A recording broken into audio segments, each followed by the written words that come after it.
Okay, so you want to learn how to use Azami barricades correctly and how to get better at thinking about how you can make your own Azami barricades. So this is not going to be a normal Azami guide. I'm going to be teaching you very, very advanced tips on how to use Azami correctly, where to put her barricades, and how you can start thinking for yourself about new ideas that you can come up with Azami. I've been playing Azami for hundreds of hours, so I feel completely qualified to make a video on this. And with all of that out of the way, let's get straight in the video.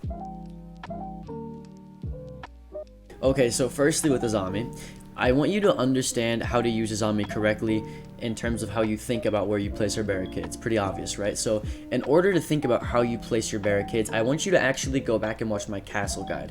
A while back in the very early stages of my channel, I made a castle guide that explains a lot of what I'm going to repeat in the Azami video. So if you really want to get deep into how to play Azami and you want to learn the basics, I would actually go watch that castle guide first because a lot of it's translatable to this video. But with that being said, let's go into Azami. So the reason I'm suggesting the castle guide is because the thing in common that castle and Azami have is that they're able to create concrete barriers that are only able to be shot by abilities or knifed. And these barriers block lines of sight, and they block any utility that might be able to go through them. So let me give you an example.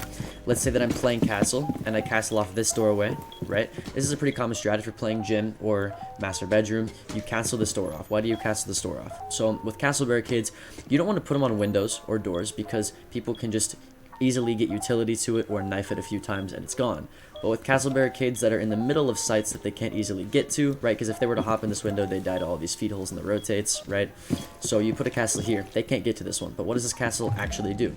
We may be thinking, oh, this is a bad castle because it blocks any access from this hallway or this bathroom going into sight.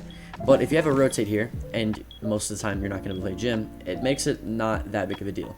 This castle makes it to where if you have a bandit player, a cade player, a mute player, or any utility that's blocking anything from making the wall getting opened, the castle protects it from this window. So a really common thing that you'll see in the high elo is people will get on highway, which is the little balcony that connects all these windows, and they'll shoot like a Zofia charge or something to get all of the cades and bandits off the wall. But what you can do is literally, if there's no castle here, just shoot it off. So if there's a bandit and I'm on the window, I can just shoot the bandits for free. And then my teammates open the wall and we have a complete open wall to cut off rotations back to sight from main stairs and from logi. So with that being said, if you put a castle barricade on this doorway, like that, they can't shoot it. And if they are going to shoot it, they have to waste utility shooting the castle open with a Zofia stun, with a grenade, with a Gon 6, whatever. But you can get a Jaeger ADS to sit right here, or you can get Wamaitis to sit right here, or behind weights. You know, like there's a lot of options. You can put stuff on the window itself. But this castle barricade makes them have to waste actual utility and actual time getting these bandits off than they would having to do anything else. And you can do the same thing with Azami barriers, right? Because the only other way to get open this wall would be this drone hole, and with Azami barriers, you can Azami off the door frame, or you can Azami off the drone hole, right? So that is my first tip with Azami, is you want to be thinking about like blocking off lines of sight to important pieces of utility, but also to your players, right?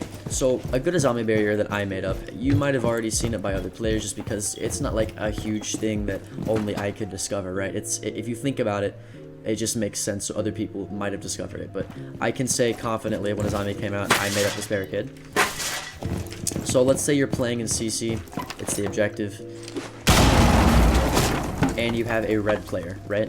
So one of the weaknesses of playing red stairs is if they go into con, they're able to shoot you from that door. So I thought of, okay, there's a weakness here. What can I do with my Azamis to prevent this weakness? Well, what I found out is you can put an Azami barrier on this table right here. And now the player from red is completely safe from construction. So again, just using Azami barriers to block lines of sight, but using Azami barriers in ways where they can't get knifed, right? The only way they're going to be able to destroy this is with utility. And if they're using utility, you can always put a Wamai disc or a Jaeger ADS in the corner like that, and it's not a big deal. So like I said, if you're an attacker in the con and you're trying to go into cash and shoot the red player, you can't do that now because of this Azami barrier. And what you can do as a defensive player with this Azami barrier is you can play around it a lot of ways, right? You can stand here, your little pixel angle onto the doorway, and unless they shoot you in exactly your head, you're not going to get shot, which is really hard to do. You can prone right here, maybe shoot drones, get a few feet. You can prone right here, get a feet. You can peek on this corner, you can get on top of the table, peek around this, crouch around it, right? If you're mobile on your Azami barriers too, and they don't know exactly what side you are, you're not going to get pre-fired off of this barrier, right? Because the cool thing about it is bulletproof. So, like I said, Using it to block players and or utility is the best way to use Azami and figure out where to put barriers for her. Another great example is most of the times you'll see a castle on this window whenever you're extending into cache for playing master and gym, right? You'll see people put head holes here and they'll extend into here when the site's actually over there, just because of how powerful these head holes are to deny anybody coming in through any 3 of the windows. But if you're playing in Logi and you don't want to get shot from this castle barricade that could be easily broken, instead you can put an Azami barrier right here. This Azami barrier makes it to where they cannot shoot you from that window if you're rotating in and out of Logi without wasting a piece of utility. The reason that this is better than a castle on the window is because, again, they can just knife the castle. They can't knife that Azami barrier, so a lot more powerful than a castle in this instance, and it does the same job but better. Now I've got you thinking about how to correctly find ways to use Azami barriers, but there's even deeper levels to it. So let's say that you have this table and you're still trying to figure out how to make this Azami work if you want to block off the rotate, but you don't know which side to put it on, right? Does it make sense to put it on this side right here because there's more surface area being covered due to it being closer to the window? Or does it make sense to put it on this side right here? Just little simple stuff like that about where you can put Azamis on certain sides of a table.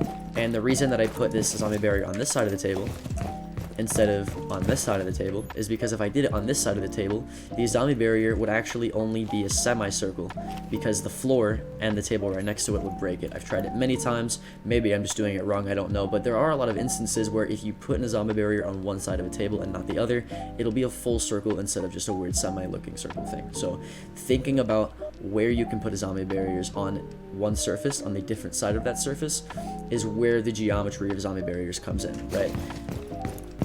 How Azami barriers work is you put them on a surface and they completely extend that surface.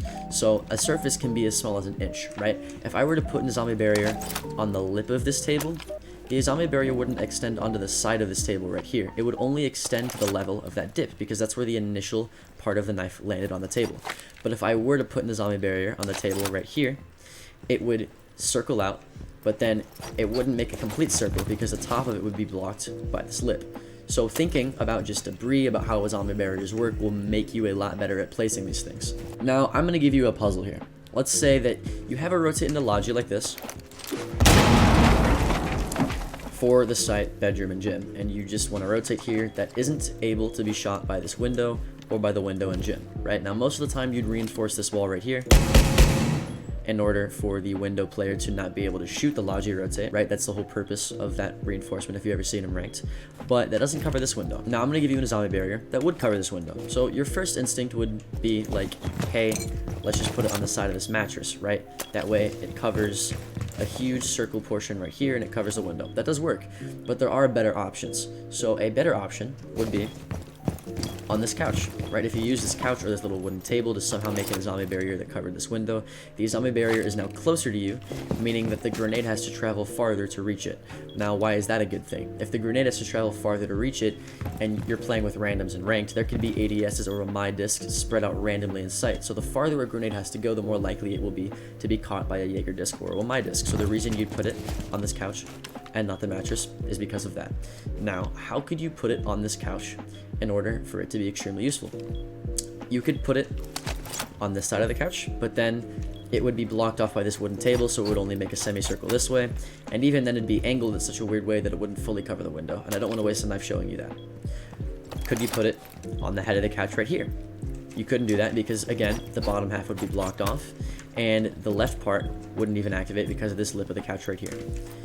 Could you put it on the bottom part of the couch? You could, but it wouldn't be tall enough, so as soon as you got out of the Logi rotate and you stood up, your head would be able to be pre-fired, so you don't want to do that. So where could you put it, right? Something that you need to think about is, again, flat surfaces. Flat surfaces are your friend when you play with these Azami barriers. So if I go over to here, I'm going to put it on this side of the couch. So watch this. And notice I put the knife at the top of the couch. That way, the Azami barrier went at its full height, so I have more cover to stand behind it like this. If I were to put the knife at the bottom of the couch, it would only extend up to about halfway where it is now. So just keep that in mind. Your actual exact knife placements do affect the entirety of the Azami circle. So this does its job, right? Not only does it cover this window extremely easily, but it makes it to where, because it's closer to me, I can push up and use it as cover and play around it, right? If I were to try that on a zombie barrier on this bed, that leaves me exposed to the rotate here, the feet holes here if there's players in there. It leaves me exposed to the rotate in the bathroom. It leaves me exposed to construction. But this does none of that, except for maybe the rotate in the bathroom. But you get what I mean. It's just a lot safer. There's more space that the grenade has to travel to get to the Azami barrier. And overall, it's just a better barrier, right? So when you're thinking about where to put Azamis, you have to be thinking about exact surfaces you want to place it on to get the most bang for your buck, right? Something that a lot of new Azami players would have done is just put it on the matches right there. It is good, but it also makes it to where you can't play on it for other reasons, like the construction door walk-in, right? I can now use this for a bunch of other different angles and prone holes and stuff like that, instead of only being able to use it for this one window. And if they don't push that one window, then it's a waste of a zombie barrier, right? So using Azami barriers to your max potential to cover multiple angles is my second tip. Now my third tip, and my arguably most slept on tip, is using an Azami barrier as a reinforcement. So what you saw, I think it was your boy Roy or someone like a content creator when Azami first came out, he used the Azami barrier below a mirror on a soft wall. So he used it to make sure that they couldn't shoot below the mirror whenever someone's playing the mirror, but he could also still use the mirror on a soft wall and shoot around it instead of having to shoot around an entire reinforcement and expose his head, right? So using bulletproof Azamis. Another good example of an Azami, if you're playing Cash and CC and they have the breach open, right? What I do a lot of times is in my team, I play in construction until I'm pressured enough to fall off.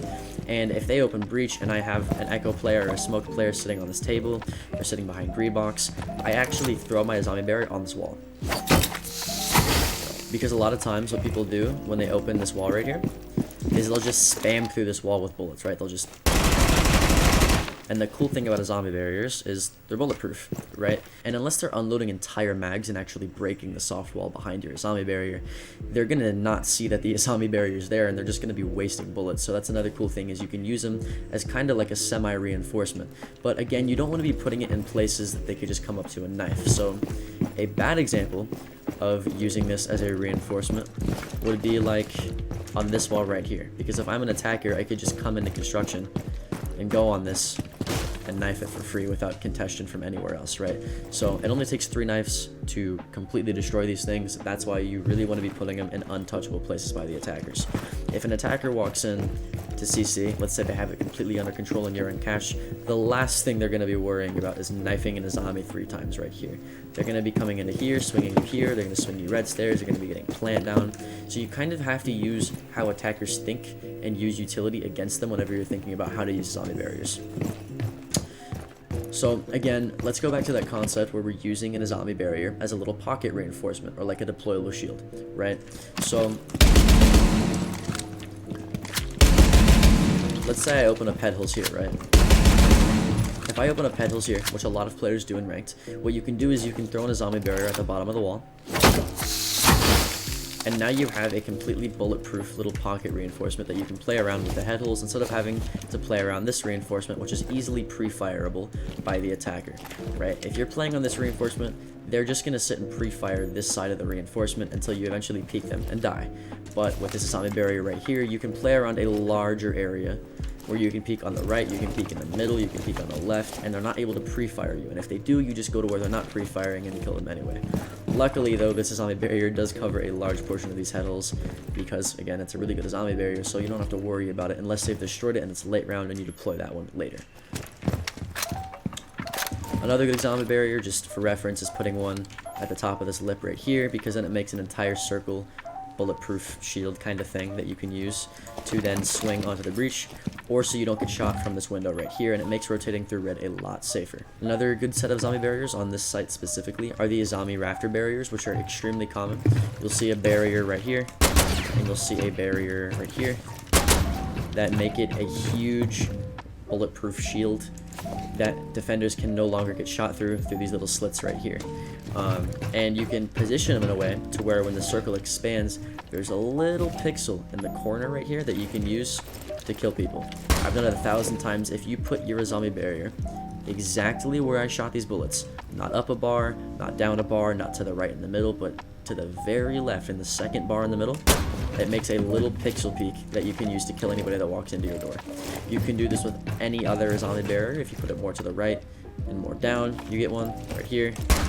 You can just do it with these a lot. You can, if you have head holes on this wall right here, you can put an Azami barrier under the head holes and make a bulletproof surface for yourself. I do that one all the time, right? But just be thinking outside of the box here. You don't have to throw them at random places that attackers can just go and knife or use utility to get. You can use these as pocket reinforcements. You can use these as grenade denial if you really think about it. You can use them as bulletproof barriers that you can use to walk around and make pixel angles out of. Like, there's a lot of things you can do with these barriers, and what I'm trying to do with this video is get you to think in a different way about how to use them, where to use them, and how to think for yourself than you normally would just by throwing them on a wall or on a window, right? Because at that point, it's so useless, and you could be getting your use out of so much more than you do currently. So that's pretty much it for the video. I explained most of what I wanted to explain, but yeah, just think outside of the box and have fun playing Azami.